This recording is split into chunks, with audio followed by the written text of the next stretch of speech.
the biggest enemy, the opponent, what the Course calls the ego self, is the very idea of a small and separated, limited self. Now, that small, separated, limited self, which is really nothing other than a false belief, is given life through the faith we have in it. So if I recognize that actually I am one with God, therefore all of the power of God is within me when my mind and my heart are aligned with his power, that the power of God flows through me, that within that space of love, mercy, compassion, and forgiveness, all things are possible.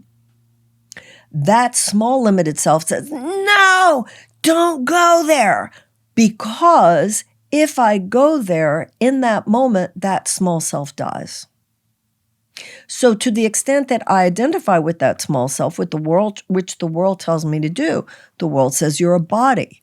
The world says you were born and then you die, whereas, for instance, the Course says your physical birth is not the beginning of your life, but a continuation. Your physical death is not the end of your life, but a continuation. If you open up to that, then all those false beliefs dissolve, and the part of you attached to those false beliefs gets very scared.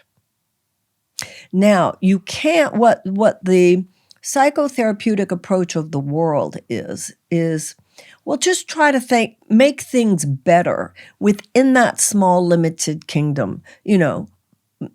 Take your prison, and gild it with gold. But the spiritual approach is realize you're not imprisoned. It's the prison of your own making. I read an article once about elephants, and these elephants were encaged in a fenced area. And then they took the fence down.